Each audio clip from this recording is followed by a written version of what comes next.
Oke, halo teman-teman. Hari ini kita akan bahas tentang PAS, Kimia kelas 11, yang kita mulai dari materi hidrokarbon. Nah, di sini soalnya kita mulai dulu dari hidrokarbon ya. Ini adalah semacam prediksi aja. Semoga memang nanti sesuai dengan yang datang nanti ketika ujian. Gitu. Oke, di sini adalah menghitung C primer, sekunder, tersier, kuartener. Nah, ini senyawanya ya. Ini gampang sebenarnya, teman-teman tinggal gambarkan aja struktur dari senyawa hidrokarbon ini. Nah, di sini ada CH, kemudian cabangnya ada CH3 dua kali ya, terus ada CH2-nya dua kali, lalu ada C lagi dan mengikat 3 CH, 3 gitu, 3 CH3. Nah, lalu kita hitung primer, sekunder, tersier sampai kuartener. Kalau primer itu selalu ada di ujung ya, gampangnya gitu aja. Jadi kita kasih tanda 1 derajat atau artinya primer. Kemudian sekunder itu tetangga C-nya ada 2. Tersier itu tetangga C-nya ada 3 gitu ya. Lalu yang kuartener tetangga C-nya ada 4. Fokus kepada tetangga C ya, bukan H ya. Oke, lalu kalau kita hitung, ini ada berapa nih primernya? Ada 5, sekundernya ada 2, tersiernya ada 3, dan kuartenernya ada 1. Tersiernya ada 1, sorry. Nah, maka jawabannya adalah 5, 2, 1, 1. Gitu ya. Gampang ini mah.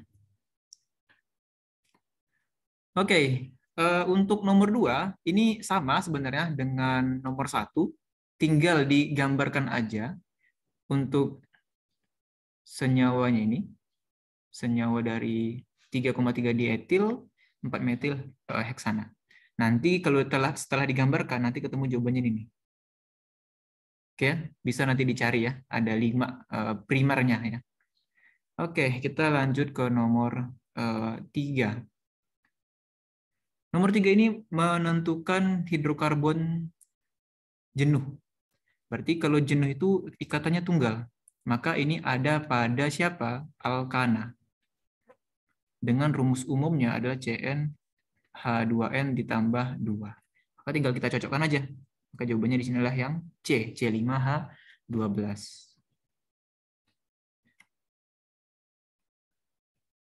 Oke, nomor 3 sudah. Sekarang masuk ke nomor 4. Nah, ini tentang apa? Tata nama. Tata nama ini secara basicnya ya sama ya, cari rantai terpanjang, kemudian cabang terkecil. Nah, di sini tinggal hitung aja, 1, 2, 3, 4, 5, 6, 7. Nah, ada lagi nggak kira-kira yang lebih dari 7 atau mungkin sama dengan 7? Kalau kita hitung-hitung tampaknya nggak ada ya. Tidak ada yang nomor C terpanjangnya selain 7. Maka ini sebagai rantai utama. Oke. Lalu di luar dari rantai utama itu adalah jelas cabang ya. Berarti cabangnya ada metil, metil, metil, kemudian juga di sini ada etil. Lalu dimulai dari nomor terkecil. Nomor terkecil dari mana? Apakah kiri atau kanan? Kalau kiri kan 1, 2, 3. Sedangkan kalau kanan 1, 2. Maka kita pilih dari kanan. Di sini nomor 1 gitu ya. Terus yang di ujungnya nomor 7. Nah, lalu tinggal kita urutkan aja namanya apa gitu. Oke, berarti ada apa aja tuh? Ada 2. Oh iya, secara abjad ya, ingat teman-teman. Secara abjad, jadi nanti untuk namanya adalah etil dulu. Nah, posisi etil itu di mana? Posisi etil itu ada di nomor 1, 2, 3, 4. Berarti 4 etil. 4 etil,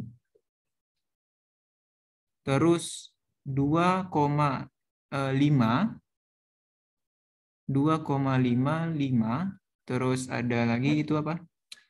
3 metil, berarti tri ya, trimetil. Trimetil heptana. Oke, semoga bisa dibaca ya. Jadi jawabannya adalah yang itu. A ya, 4 etil, 2,55 trimetil heptana. Oke, semoga bisa dipahami. Nah, untuk nomor 5 ini sama, yaitu nanti cari rantai terpanjang, tapi di sini kan kasusnya adalah alkena ya.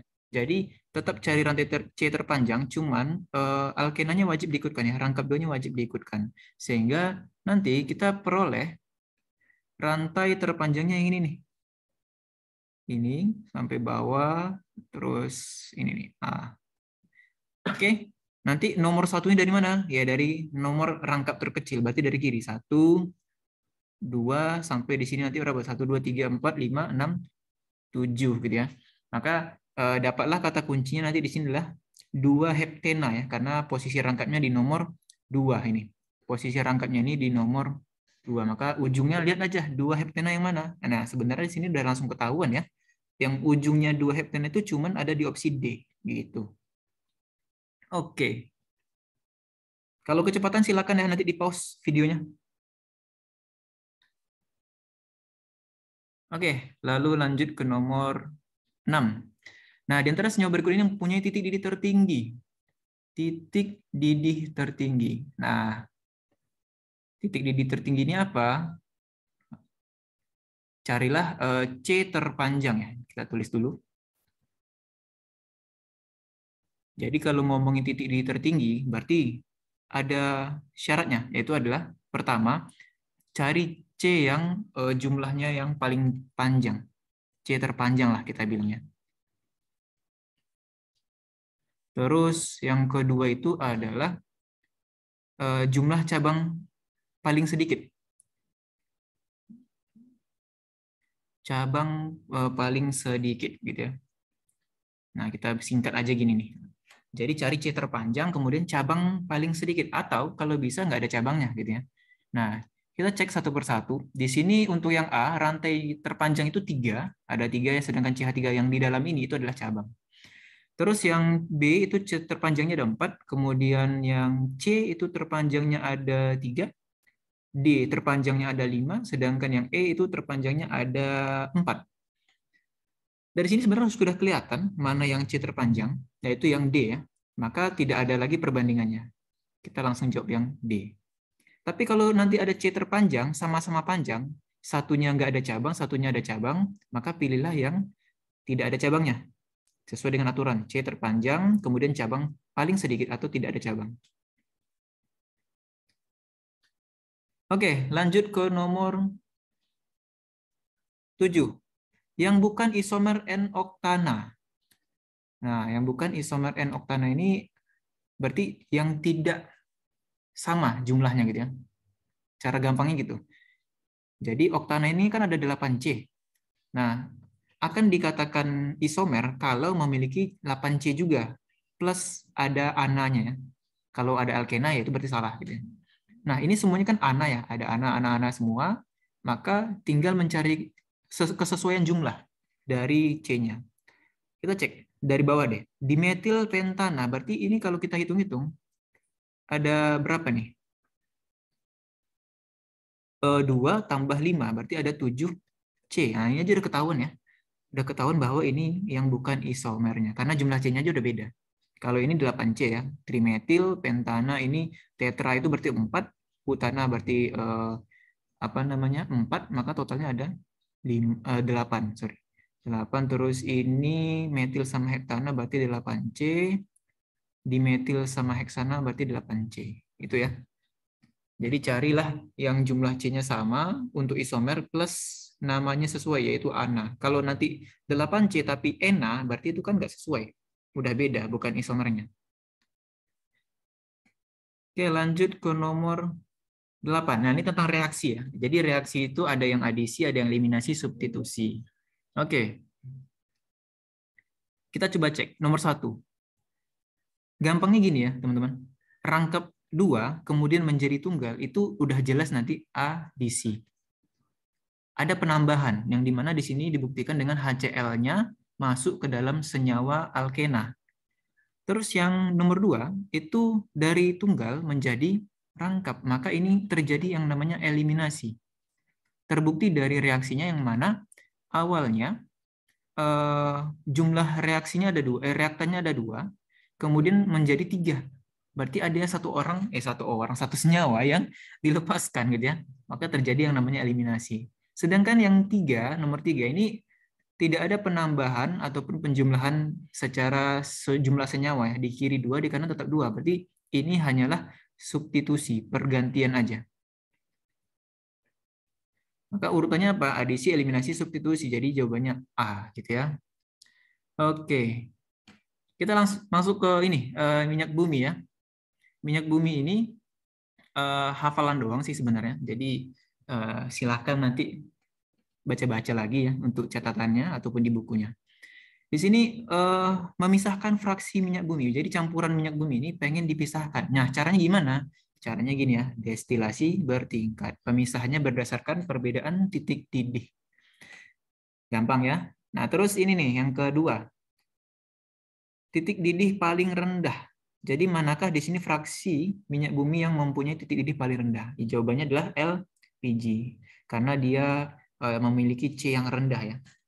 Gas metana ataupun gas C2, C3 gitu. Ini yang pertama. Kalau kita urutkan ini yang pertama, yang paling rendah, yang kedua itu ke bensin, ketiga itu kerosin, keempat itu solar, kelima itu aspal. Itu urutannya ya, dari titik didih paling rendah sampai yang tertinggi.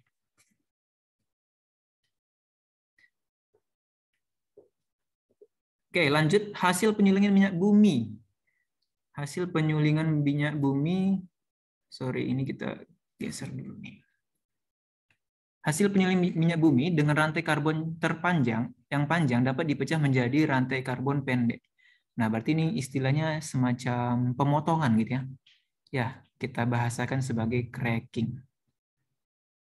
Kalau polimerisasi ini kebalikannya, jadi dia makin panjang gitu ya. Terus, tentang nilai oktan. Nah, nilai oktan ini gampang. 90. Nah, 90 berarti itu menunjukkan bahwa ada 90% isooktan. Jadi kata kuncinya oktananya nih ya. Isooktananya kalau oktannya 90 berarti isooktananya itu juga 90. Maka sisanya siapa? Sisanya adalah N-heptana, normal heptana. Jawabannya adalah yang B ya. 10% N-heptana dan 90% isooktana. Oke, kita lanjut ke nomor 5. Nah, nomor 5 ini zat adiktif yang ditambahkan ke bensin dengan tujuan untuk menaikkan bilangan oktan. Nah, ini jawabannya langsung aja kita jawab, yaitu adalah yang C. TEL dan MTBE. Tetraethylit, berarti ini ada timbalnya, kemudian ada metil terbutil ether. Nah, inilah sebagai zat untuk menaikkan bilangan oktan, ataupun juga sebagai anti knocking, ya, mengurangi knocking pada mesin biasanya. Kalau yang lain udah jelas salah ya, LPG itu bukan ya. Terus di brometana dan lain-lain bukan. Jadi jawabannya cuma C ini. Jangan sampai salah ya kalau nanti ada soal seperti ini. Lalu nomor selanjutnya teman-teman. Nah, ini kita masuk ke termokimia. Termokimia ini menghitung ya. Ada yang menghitung tentang eksoterm, endoterm, kemudian ada tentang delta H dengan beberapa cara, yaitu ada hukum Hess, ada delta HF, ada energi ikatan dan lain-lain. Kita mulai dulu dari nomor 1, ini perubahan entalpi penguraian 1 mol NH3 menjadi unsur-unsur. Nah, kalau dari soal ini, dari data soal ini kan sebenarnya adalah tentang delta HF. Ya, tentang delta HF. Ini pun juga belum standar ya. Jadi dia belum dalam keadaan 1 mol. Nah, maka kita cari dulu delta HF standarnya. Nah, dengan cara apa? Ya namanya kalau standar, berarti apa kata kuncinya? Pembentukan 1 mol ya. Pembentukan 1 mol NH3. Nah, berarti kalau 1 mol NH3 dibagi berapa koefisiennya? Dibagi 4 ya. Jadi hasilnya nanti adalah setengah N2 ditambah dengan 3H2 lalu menghasilkan NH3. Sorry, ini sini bukan 3H2 tapi adalah 3/2 ya. Maka nanti delta HF-nya dalam keadaan 1 mol itu adalah minus 25 kilojoule. Nah, sedangkan pertanyaannya penguraian. Berarti kebalikan aja. Berarti tinggal teman-teman balik. N2, jadi di sini setengah ditambah dengan 3/2H2. Nah, nanti jadinya delta HD namanya penguraian. Kalau reaksi dibalik, maka tandanya berubah, yaitu positif. Maka jawabannya adalah +25, gitu ya. Jadi perhatikan pertanyaan soal. Kalau penguraian 1 mol berarti wajib NH3-nya ini 1 mol. Gitu. Maka dari awalnya 4 mol atau koefisiennya 4 itu dibagi 4 ya. Oke, kita lanjut ke soal berikutnya. Nah, soal berikut ini pembakaran 2 mol gas SO2 menghasilkan, yaitu melepaskan 216 kilojoule. Maka ini sesuai dengan kalimatnya aja ya. SO2 itu dia dibakar gitu ya dengan O2. Terus menghasilkan apa? SO3. Nah, lalu melepaskan. Berarti melepaskan itu eksoterm, berarti minus 216 kilojoule. Nah, karena di sini kata kuncinya 2 mol, maka kita bikin aja di sini koefisiennya 2 gitu ya. Simpelnya gitu aja. Nah, ini 2. Jawabannya yang tepat yang mana? Yaitu adalah yang D. Kalau misalnya pertanyaannya 1 mol, ya udah tinggal dibagi 2 aja ya, supaya SO2-nya menjadi koefisien 1 atau 1 mol. Maka kalau dibagi 2 jadinya ini apa? Setengah gitu ya, 216 dibagi 2, 108. Gitu aja.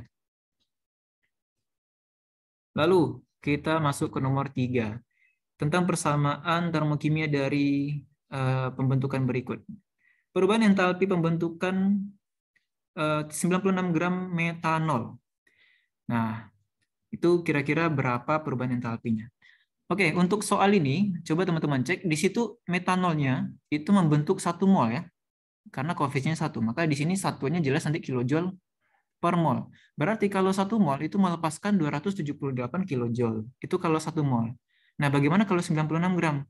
96 gram ini kita cari dulu molnya. Berarti apa? Massa per MR. Berarti 96 per MR metanol berapa? Tinggal dihitung ya. C-nya ada 1 itu jumlahnya. Berarti 12 tambah hanya 4, 16 tambah O-nya 16, 32 berarti ya. Nah, untuk urusan MR ini gampang, tinggal dijumlah-jumlahkan aja. Berarti sama dengan 3 mol. Nah, secara logika, kalau 1 mol dia 278 yang dilepaskan, maka 3 mol berapa? Ya tentu 3 kali lipatnya, gitu ya. Maka tinggal kita hitung. Q sama dengan minus 278 kilojoule per mol dikali dengan 3 mol. Nah, maka jawabannya berapa? Ya, lihat aja ujungnya. 4. Terus ada 2, berarti di sini ada 3. Berarti 834. Minus 834 kilojoule. Berarti jawabannya adalah yang D.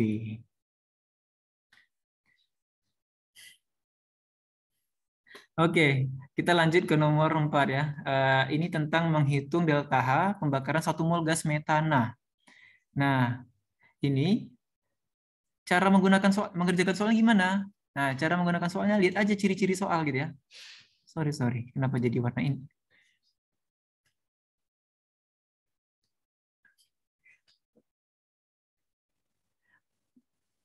Oke, lihat aja ciri-ciri teman-teman. Jadi kalau dia delta HF, maka mencari deltanya gimana?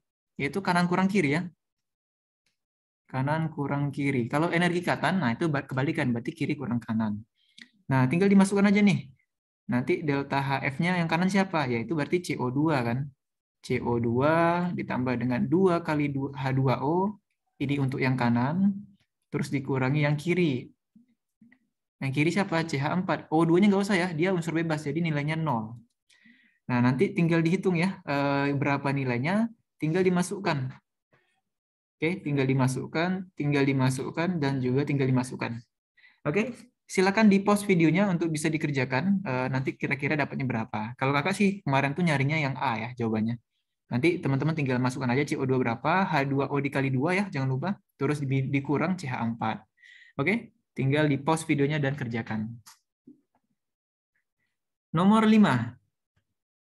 Oke, nomor 5 ini tentang hukum Hess nih. Nah, beda ya ciri-cirinya dengan yang tadi. Kalau tadi delta HF maka kanan kurang kiri. Kalau di sini itu adalah hukum Hess. Nah, ini kita sudah pernah pelajari waktu di kelas ya. Jadi teman-teman harap bisa dibaca lagi materinya. Pembentukan CS2 berarti kan dari unsur-unsur, berarti membentuk CS2. Berarti S-nya ada 2. Nah, kira-kira di sini berapa sih delta H-nya gitu ya. Maka aturlah ini sedemikian rupa. CS2 berarti nanti dia dibalik. Kemudian ini juga dibalik karena C-nya ada di kanan, harus dibalik ke kiri ya supaya posisi sama dengan yang ditanyakan. Kemudian ini juga dibalik. Tapi nanti setelah dibalik dikali 2 ya. Oke, dikali 2. Nah, nanti kira-kira berapa jawabannya nih? Nah, jawabannya kalau nggak salah yang ini. Kakak udah nyari juga sih. Nah, nanti teman-teman tinggal pause videonya dan kerjakan ya. Nanti tinggal balik berarti positif, kalau dibalik yang nomor 2 ini negatif, kalau ini dibalik jadi negatif dikali 2. Lalu dijumlahkan supaya mendapatkan delta H di sini. Oke, gitu ya. Oke, nomor 6. Nomor 6 ini gampang. Ke atas 90,57, sedangkan ini juga sama ke atas 33,88. Sedangkan pertanyaan delta H2 yang posisinya ke bawah. Jadi ini sebenarnya sama dengan delta H3 sama dengan delta H2 tambah delta H1 ya. Nanti dari situ kita temukan jawabannya adalah delta H1, delta H2 itu kan nanti jadinya delta H3 dikurang delta H1 ya. Maka nanti ketemulah jawabannya 56,69 kilojoule. Tapi ini positif. Nah, tapi karena dia panahnya ke bawah ya, karena panah ke bawah, maka jadinya apa? Delta H-nya jadi dibalik, berarti jadi negatif. Gitu ya. Jawabannya adalah yang D. Nah, untuk yang ini gampang, teman-teman bisa gambarkan dulu, tapi ya, ini CH4, berarti kita gambarkan dulu nih, CH4 itu gimana sih bentuk strukturnya? Berarti kan C ada garis H sebanyak 4, kemudian ditambah dengan 2, O garis 22, nanti menghasilkan CO2 yang mana model struktur gini, CO2 rangkap ya. Terus ada 2HOH. Nah, ini tinggal dijumlahkan ya, dihitung aja nanti ini ikatannya ada berapa. Dan ingat, untuk mencari energi ikatan itu kan berarti kiri kurang kanan. Nah, di sini delta H-nya kan sudah dikasih tahu ya. Jadi, di sini kan yang diminta adalah CH4. Maka carilah ini, berapa sih energi ikatan CH ini? Nanti tinggal dimasukkan aja, yang kiri siapa? Yang kiri ini, yang kanan yang ini. Lalu delta-nya berapa? 109. Nanti ketemu jawabannya gitu ya. Jawabannya berapa? Nah, kakak juga lupa. Nanti teman-teman bisa cari ya.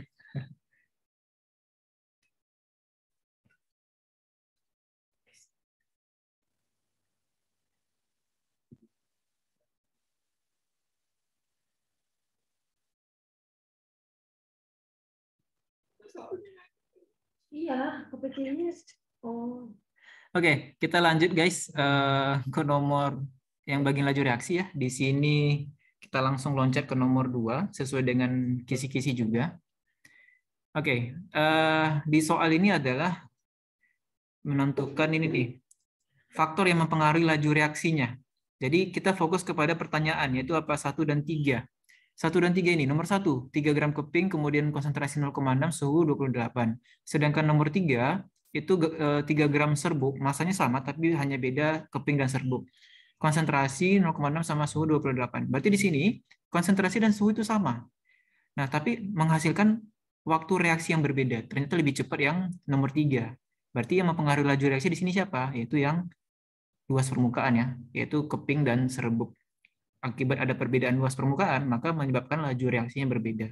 Maka yang mempengaruhi laju reaksi dalam konteks ini adalah luas permukaan zat.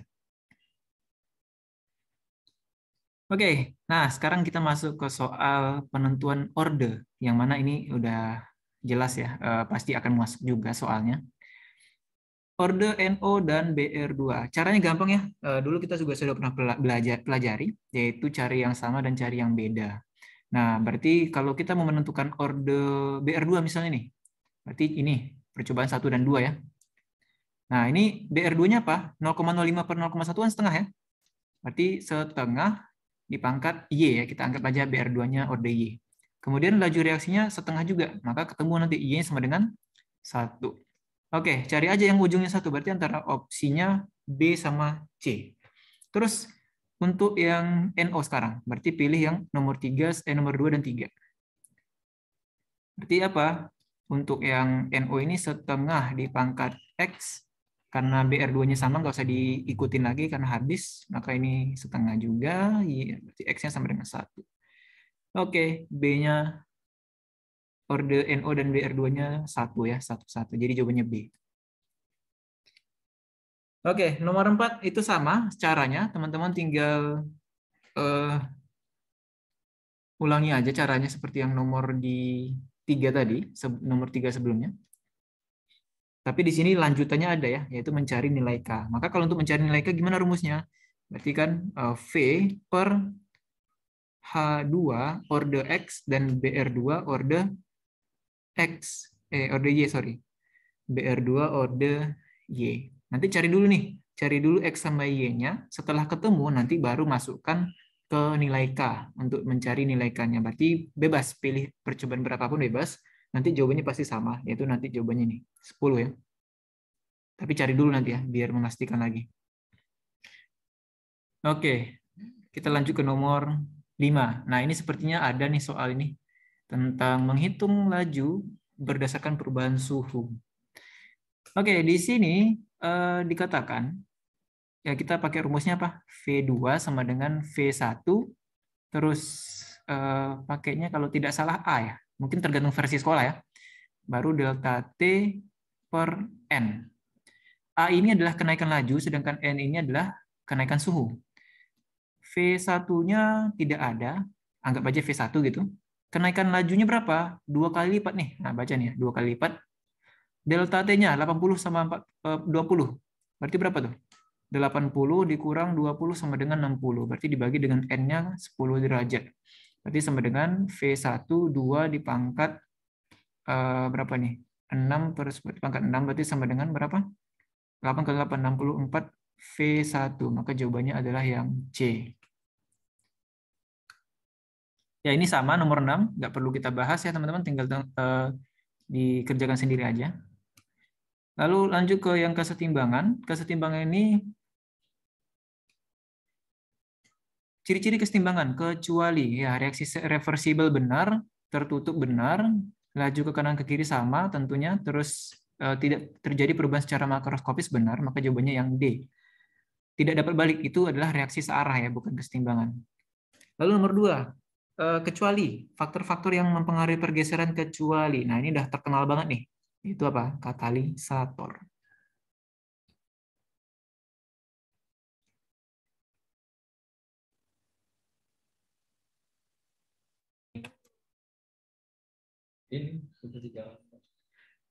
Oke, kita lanjut ke nomor 3. Menentukan tetapan kesetimbangan reaksi.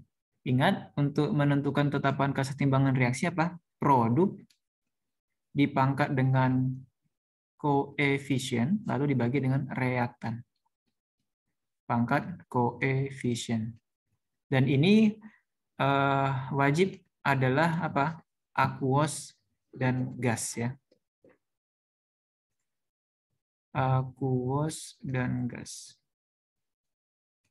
Berarti kalau misalnya solid sama liquid gimana? Ya itu dianggap 1 ya. Jadi anggap nilainya 1. Maka cek aja di sini nih, yang mana yang produknya, mana reaktannya. Produknya di sini gas, dan ini solid, dan ini solid. Maka tentu nanti jawabannya adalah yang D ya. Kc sama dengan CO2. Karena solid sama liquid nggak dimasukkan gitu ya. Oke, gampang ini. Kita lanjut ke nomor 4. Nomor 4 ini, ketika tekanan diperbesar, maka mana yang bergeser ke kanan? Berarti kalau P dinaikkan, maka pilihlah koef yang rendah, koef yang kecil. A, ini koefisien kanan berapa? 2. Koefisien kiri? 2 juga. Oh iya, teman-teman perlu ingat bahwa tekanan ini hanya untuk gas ya. Jadi kalau misalnya ada di sini fasanya selain gas, itu nggak usah dihitung gitu ya. Dianggap 0. Terus yang B, nomor yang kanannya 2, yang kirinya berapa?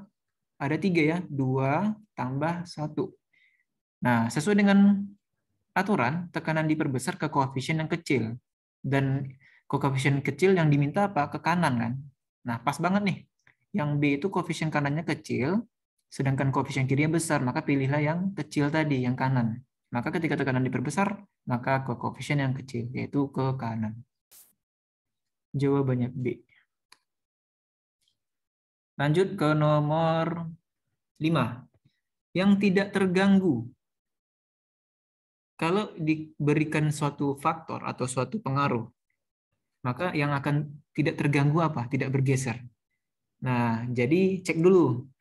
Ini koefisien kiri kanannya berapa nih? Kirinya 1, 1 berarti total 2, di kanan 2. Maka imbang ya.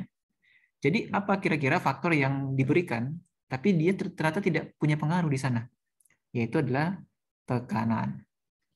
Kenapa? Tekanan itu bergantung pada koefisien. Volume juga bergantung pada koefisien. Kalau koefisien kiri kanannya sama, maka tidak ada pergeseran. Maka yang mempengaruhi siapa? Temperatur dan juga konsentrasi berarti. Ya, lanjut ke nomor 6. Jika mula-mula terdapat 1 mol A dan 1 mol B, dan setelah tercapai kesetimbangan terdapat 0,2 mol B, maka tetapan kesetimbangannya apa? Oke, ini kalau kita perhatikan, konsentrasinya sama aja dengan mol ya. Karena kan rumus dari konsentrasi itu adalah N per V. Nah, kalau kita perhatikan di situ V-nya 1. Jadi berapapun dibagi 1 sama aja hasilnya. Seperti angka sebelumnya tadi. Kita bikin nih, A tambah B menghasilkan C ditambah D. Awalnya 1, berarti ini pakai MBS ya. MBS awalnya 1, 1, kemudian pada kesetimbangan, berarti pada S, terdapat 0,2 molaritas atau 0,2 mol B. Maka yang bereaksi berapa? 0,8. Perbandingan koefisiennya sama ya. Maka di sini juga 0,8. Kiri kanan coba cek. Koefisiennya sama, jadi yang bereaksi juga tentu sama. 0,8, 0,8. Maka yang dihasilkan pada kesetimbangan adalah segini. Nah, lalu mencari K. Katanya kan mencari K di sini ya. Berarti K, C dikali D, A dikali B. Koefisien 1, jadi nggak usah ditulis. Itu 0,8, 0,8, lalu dibagi dengan 0,2, 0,2. 0,8 bagi 0,2 berapa? 4 ya. 4 dikali 4 ya sama dengan 16. Jadi jawabannya adalah E ya. Lanjut ke nomor 7. Nomor 7 ini, jika pada saat kesetimbangan masih terdapat 3 mol N2 dan tekanan total adalah 6 atm, maka harga Kp berapa? Oke. Jadi di sini kita bikin nih. N2, 3H2 kesetimbangan 2NH3. Pertanyaannya adalah Kp. Ya, berarti tekanan NH3 ya. Tekanan NH3 di pangkat 2, lalu dibagi dengan tekanan N2 di pangkat 1, tekanan H2 di pangkat 3. Lalu pada kesetimbangan terdapat 3 mol N2. Ya, pakai MBS.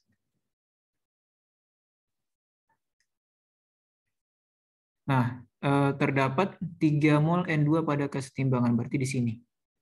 3 mol. Lalu tekanan total. Tekanan total. Oke, sorry. Oh ya, salah baca nih. Ada 4 mol di mula-mula. Maka yang bereaksi berapa? 1, di sini 3, ya sesuai dengan perbandingan koefisien, di sini 2. Maka di sini 2, di sini 1. Dan ini satunya apa? Satunya mol ya. Satuannya mol. Tapi kan karena di sini pertanyaannya Kp, maka kita ubah dulu nih ke tekanan, ke dalam bentuk tekanan. Diketahui P total sama dengan 6 atm. 6 atm. Dan kalau kita hitung, ini juga mol totalnya sama dengan 6 mol. Maka kalau kita lakukan perbandingan, nanti ketemu jawabannya. Yaitu apa? Tekanan dari N2 itu sama dengan 3 atm. Ya. Tekanan dari N2 sama dengan 3 atm.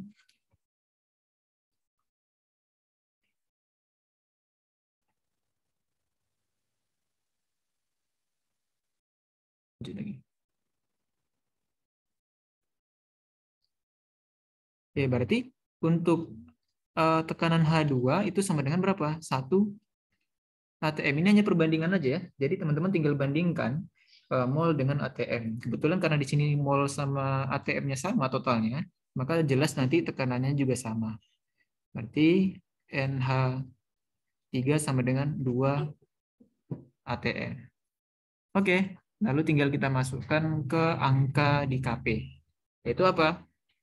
2 pangkat 2 per 3 dikali dengan 1 di pangkat 3. 4. Kalau 1 pangkat 3 tetap 1, berarti 4 per 3.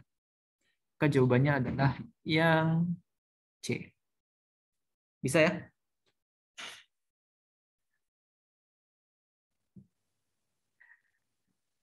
Oke, terakhir menghitung KP. Tapi di sini menggunakan data KC.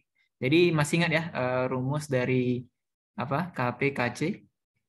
Yaitu KP sama dengan KC RT delta N. Kenapa kita menggunakan rumus itu? Karena di soal ini sudah ada data KC. Jadi kalau untuk mencari KP, tinggal kita pakai hubungannya aja. Nah, cari delta N-nya dulu. Delta N rumusnya apa? Koefisien kanan dikurang kiri. Koefisien kanan dikurang koef kiri. Koefisien kanan berapa? Ada 2 totalnya. Kiri berapa? 2. Ingat ya, ini catatan. Hanya gas ya. Jadi kalau misalnya yang lain jangan dihitung. Sama dengan 0. Berarti kalau delta N-nya sama dengan 0, berarti pangkat berapapun ketika di pangkat 0, angka berapapun ketika di pangkat 0 kan sama dengan 1 ya. Maka ini habis. TKP sama dengan KC. Berarti KP-nya berapa? 2,5. Jadi jawabannya yang B. Oke. Ya, jadi cukup sekian. Semoga bisa membantu untuk persiapan PAS-nya. Bagi yang merasa kurang mengerti ataupun juga kurang lengkap, nggak sesuai dengan kisi-kisi, nanti kita bahas di kelas, gitu ya. Jadi, so maksimalkan. Terima kasih.